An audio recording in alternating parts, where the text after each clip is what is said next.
বিছানায় গুটিসুটি মেরে চোখ বন্ধ করে বসে আছে আয়াত। তার গায়ে জড়ানো আরভানের সেই ঢিলেঢালা সাদা টি-শার্ট। কাপড়টা থেকে আরভানের গায়ের সেই কড়া পুরুষালি পারফিউম আর এক অদ্ভুত তপ্ত ঘ্রাণ নাকে আসছে। আয়াত অবাধ্যের মতো সেই ঘ্রাণ টেনে নিচ্ছে বুক ভরে। আর ঠোঁটের কোণে ঝুলে আছে লাজুক এক চিলতে হাসি। এই অনুভূতিটা একদম নতুন, একদম অন্যরকম। মন বলছে সে এই দ্বিমুখী নিষ্ঠুর আর রহস্যময় লোকটার মায়াবী প্রেমে পড়েছে। অথচ প্রেমে পড়া শব্দটা তার জন্য অনেক পুরানো। সে তো বহু বছর আগে থেকেই এই মানুষটার প্রেমে পড়েছে। পার্থক্য শুধু এতটুকুই, তখন ভালোবেসেছিল না দেখে না জেনে, আর এখন ভালোবাসছে লোকটা ভীষণ নিষ্ঠুর জেনেও। তার ভাবনার মাঝেই ওয়াশরুমের দরজাটা খট করে খুলে গেল। আয়াত চমকে উঠে তড়িঘড়ি করে কম্বলটা বুকের উপরে টেনে নিয়ে চিৎকার করে উঠল, দয়া করে সস্তা সিনেমার হিরোদের মতো শুধু তোয়ালে পরে এখানে চলে আসবেন না, খবরদার। ওয়াশরুম থেকে শার্টের হাতা গোটাতে গোটাতে বের হয়ে আসছিল আরভান। আয়াতের এমন অদ্ভুত কথায় সে থমকে দাঁড়ালো, ভুরু কুঁচকে কয়েক মুহূর্ত আয়াতের দিকে তাকিয়ে থেকে কপালে ভাঁজ ফেলে বলল, এত বড় একটা ওয়াশরুম বানিয়েছি কি রুমের ভেতরে এসে সবার সামনে কাপড় পাল্টানোর জন্য? ভূত পেত্নীর নজর লাগানোর শখ আমার নেই। প্রথমবার আরভানের কথার খোঁচাটা আয়াত ধরতে না পারলেও পরেক্ষণে বুঝতে পেরে মুখ ফুলিয়ে নিল। সে বিড়বিড় করে বলল, হ্যাঁ, আপনার রূপ তো একেবারে পূর্ণিমার চাঁদের মতো। তাই আমি নামক পেত্নীর নজর থেকে বাঁচতে দরজাটা খুলে দিন, আমি আমার রুমে যাব। যাও। কি, কেউ কি হাত পা বেঁধে রেখেছে?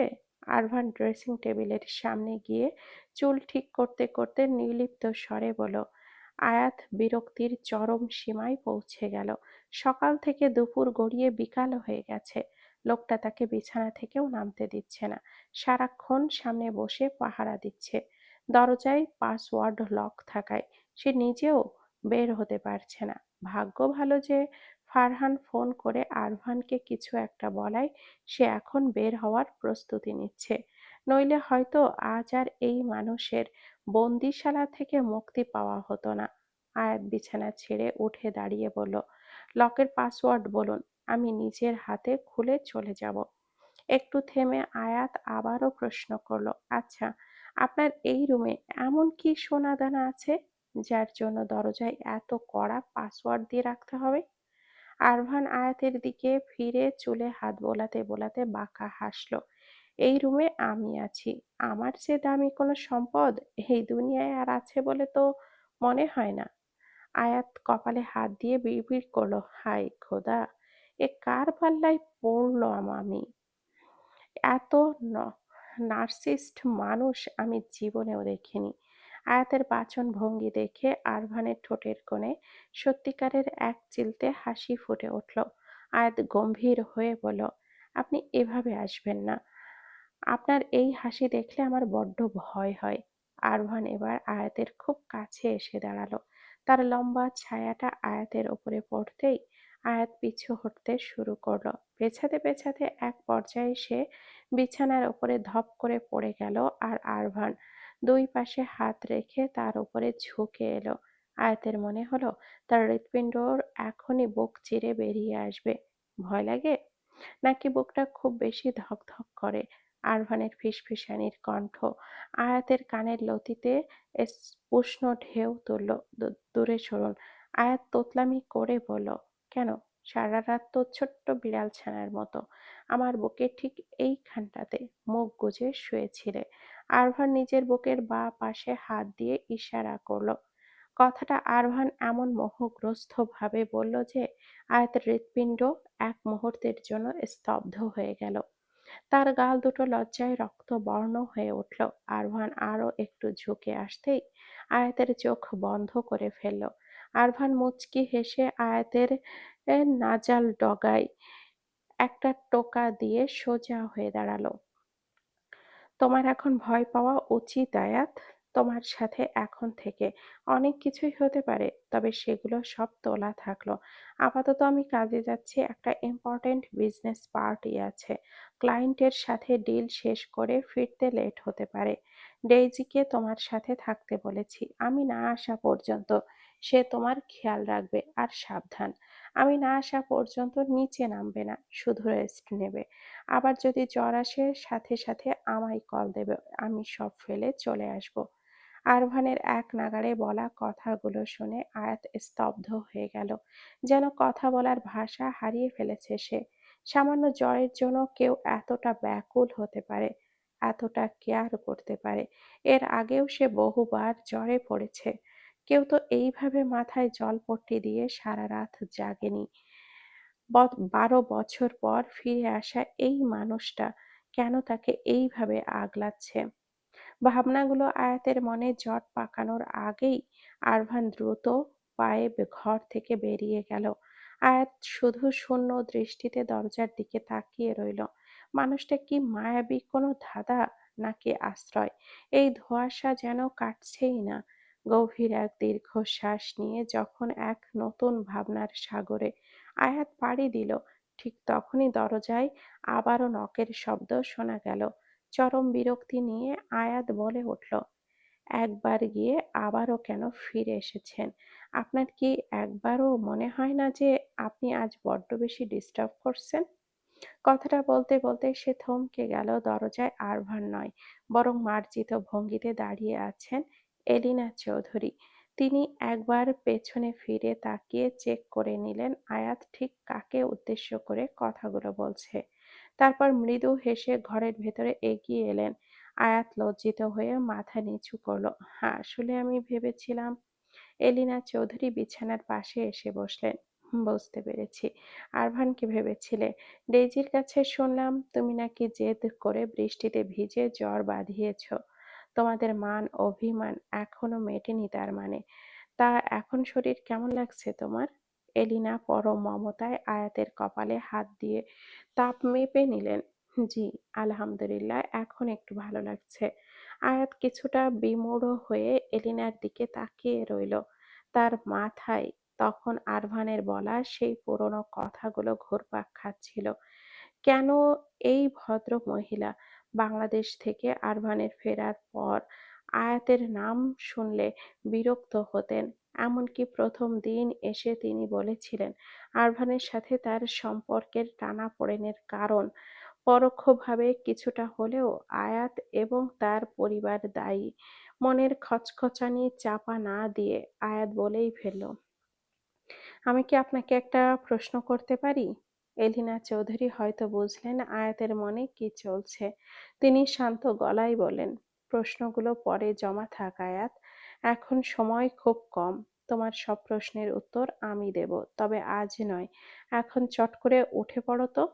আয়াত অবাক হয়ে বলল, কেন? কোথায় যাব আমরা?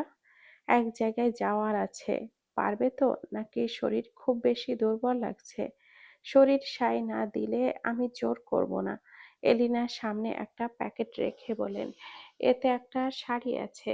আমি তোমার জন্য কোনো ওয়েস্টার্ন ড্রেস আনিনি। একটা লাল টকটকে জামদানি এনেছি।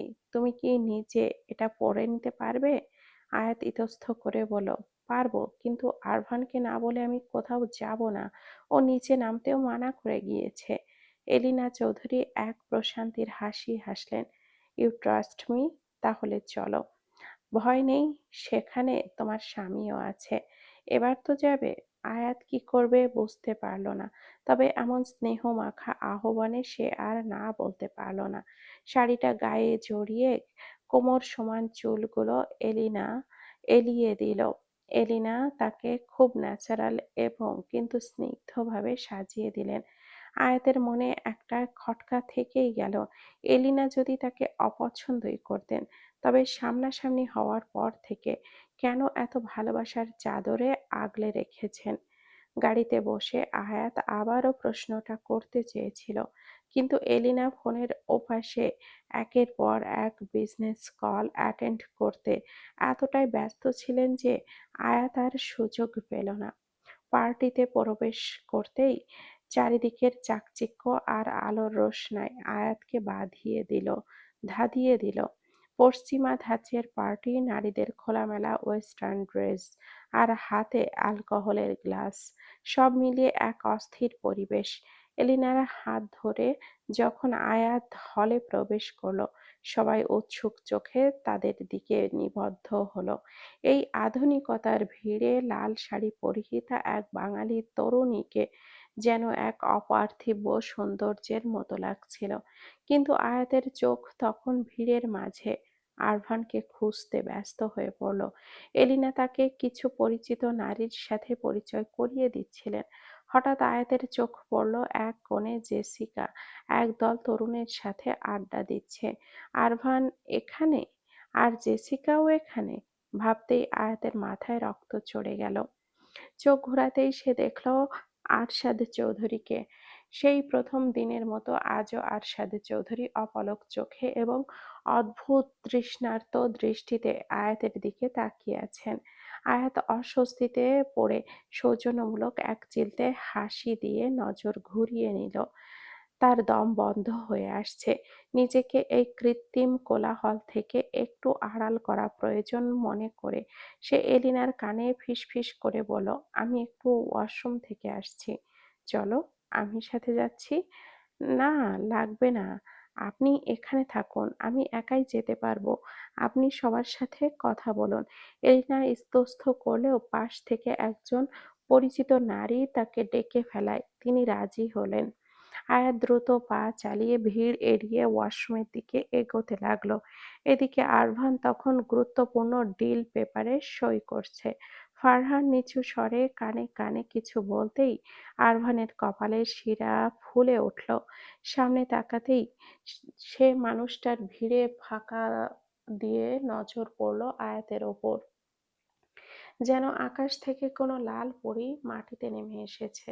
কিন্তু সেই পরীর সামনে একজন অস্ট্রেলিয়ান যুবক হাত বাড়িয়ে দাঁড়িয়ে আছে। তাকে ডান্স ফ্লোরে নিয়ে যাওয়ার জন্য বোধহয় অনুনয় করছে। আরভান আর নিজেকে ধরে রাখতে পারল না।